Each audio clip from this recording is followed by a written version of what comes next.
Nabi Josono, nabi asli tanah Jawa. Islam merupakan agama dengan standar akal dan logika yang ketat. Ini formula ajaran baru yang memadukan kaidah metafisika dalam balutan fisika dasar penciptaan jagat raya beserta isinya. Itulah kenapa Islam jadi begitu mudah diterima di belahan dunia manapun, termasuk di negeri keramat ini. Kami akan membatasi kajian sisi keramat itu dari sudut pandang arkeologis, sebagaimana temuan Plato dalam Timaeus and Critias, Stephen Oppenheimer dalam Eden in the East, dan Arsius Santos, Atlantis the Last Continent Finally Found. Berikut ini adalah temuan terbaru para peneliti di Gunung Padang, Lembah Badah, dan Borobudur, peradaban besar 2-3 dimensi yang telah dikembangkan leluhur kita, telah disepakati sebagai yang tertua dalam skala dunia.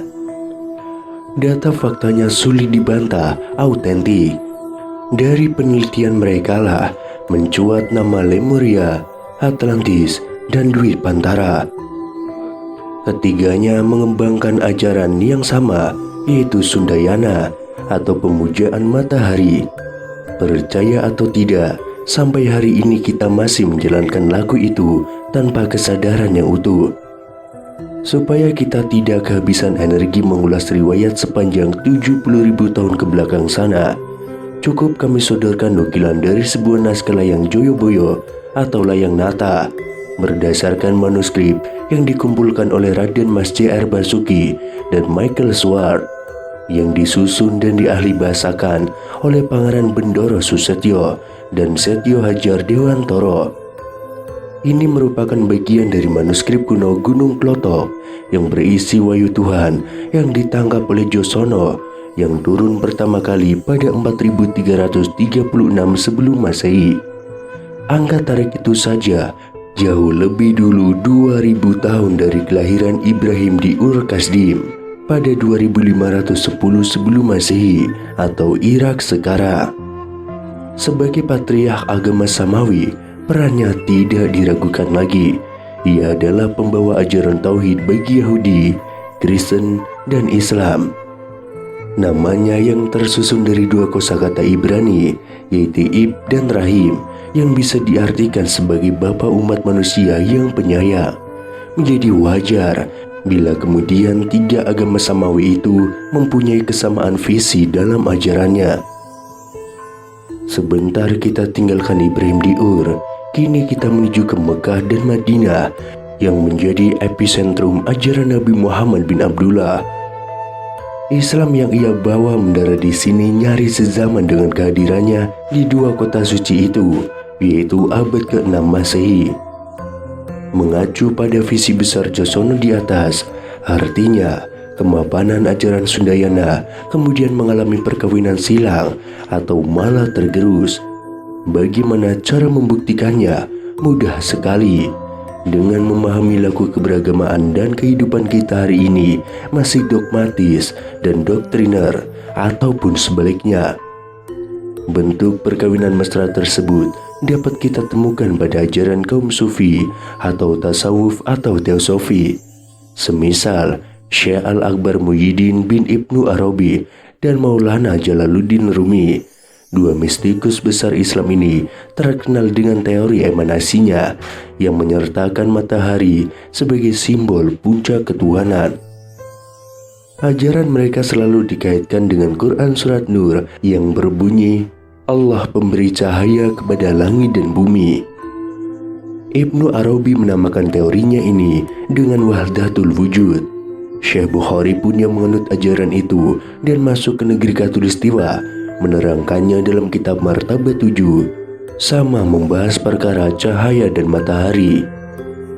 Sekarang mari kita kembali kepada Josono, sosok Romo Agung yang menyerap limpahan wahyu dan mencatatnya dalam kitab Layang Swara, Dana 1 yang artinya berbunyi, ada yang menjadikan tanah pengingat Jawa beserta segala isinya yang dijuluki Gusti. Dialah Gusti yang merupakan permulaan hidup, menjadi permulaan aturan kehidupan tanah pengingat Jawa. Dari keadaan yang gelap seketika itu Gusti merubahnya menjadi terang dan nyata. Apa yang Gusti ucapkan bertumbuh. Jawa yang dimaksud dalam teks itu jelas bukan sekedar suku atau pulau dalam terminologi kita sekarang ini. Jika kita memahaminya berdasarkan pendekatan sastra Jendra Hayoningrat Pangruating Diu atau ajaran keindahan semesta untuk mengeruat keangkaran diri, maka Jawa bisa dimaknai sebagai laku hurip lan suwung.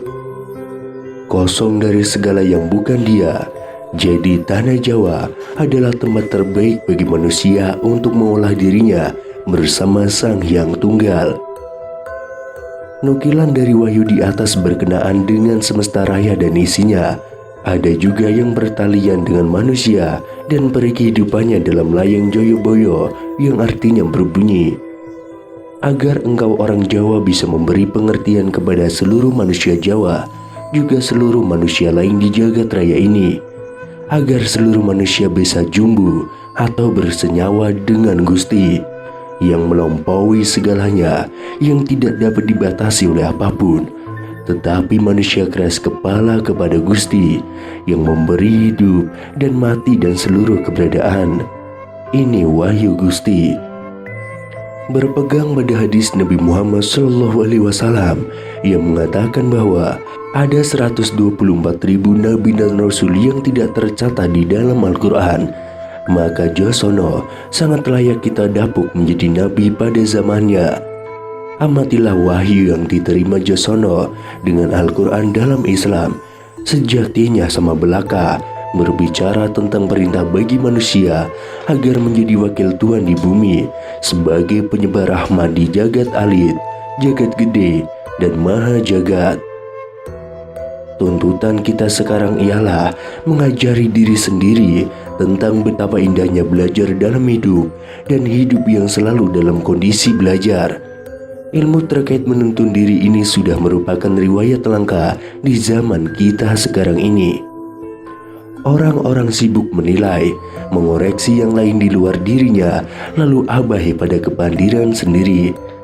Banyak orang yang begitu cepat menguliti salah siapa saja, lantas tidak pernah mau dan bisa menemukan salah dalam dirinya.